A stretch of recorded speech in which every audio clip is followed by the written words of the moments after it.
Have you ever watched someone you love battle cancer? Or perhaps, have you looked into a doctor's eyes as they said the words, "I'm sorry, it's cancer"?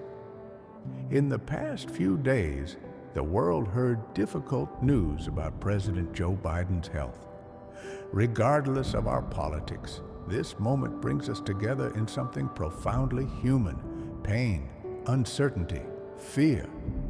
But what if I told you that in the middle of that storm, there is something stronger than fear?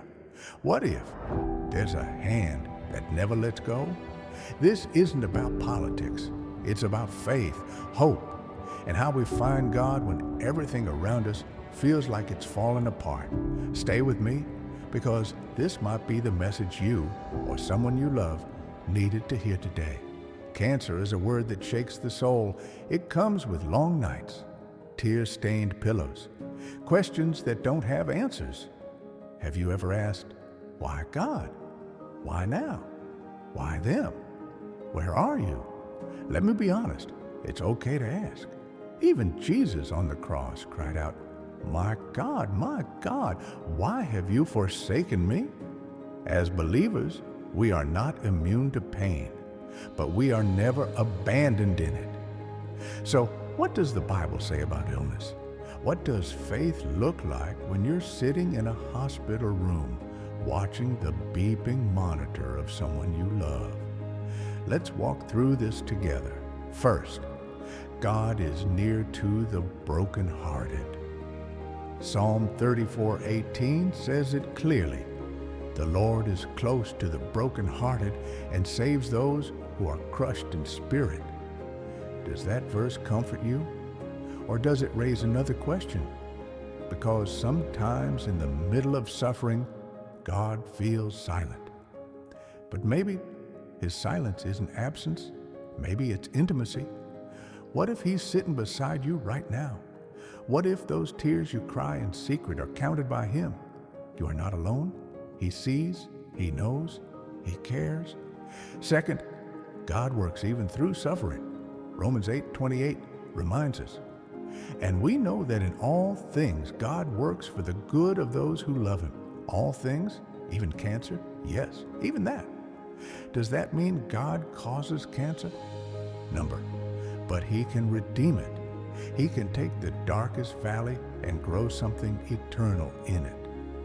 Have you ever seen someone facing terminal illness with unshakable peace?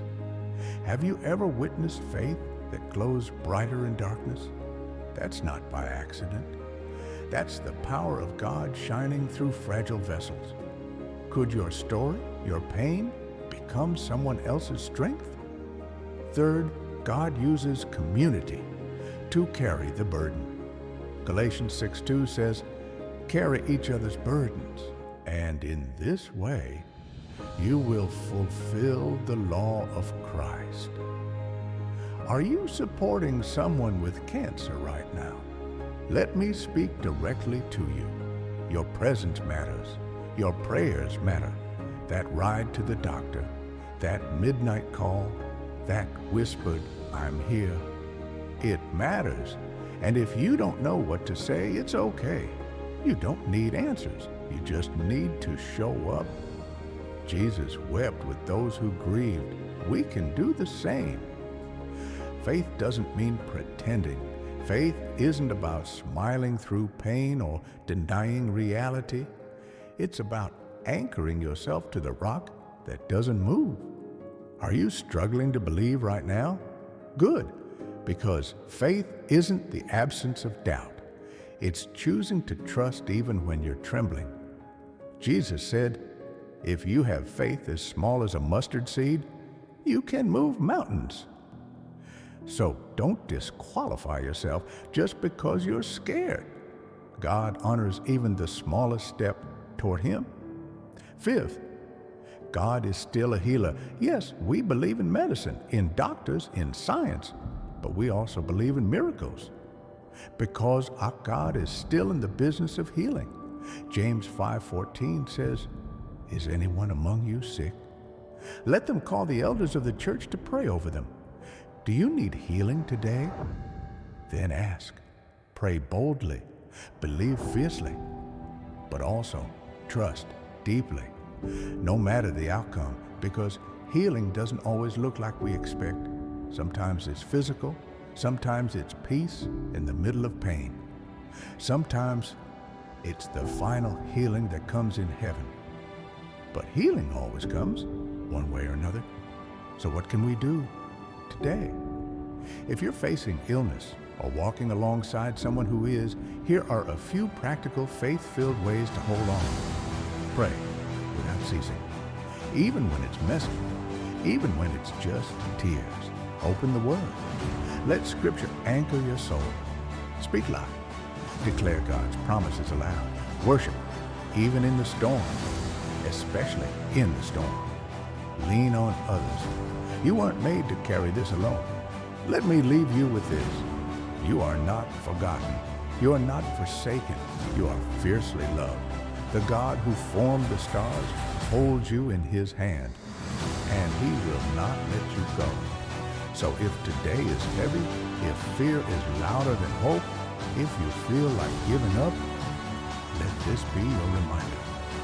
Even though I walk through the valley of the shadow of death, I will fear no evil, for you are with me. You are not walking through this alone. We don't know what the future holds, but we know who holds the future. Don't forget to like and follow for more faith-filled hope. You are not walking through this alone. So if today is heavy, if fear is louder than hope, if you feel like giving up, let this be your reminder.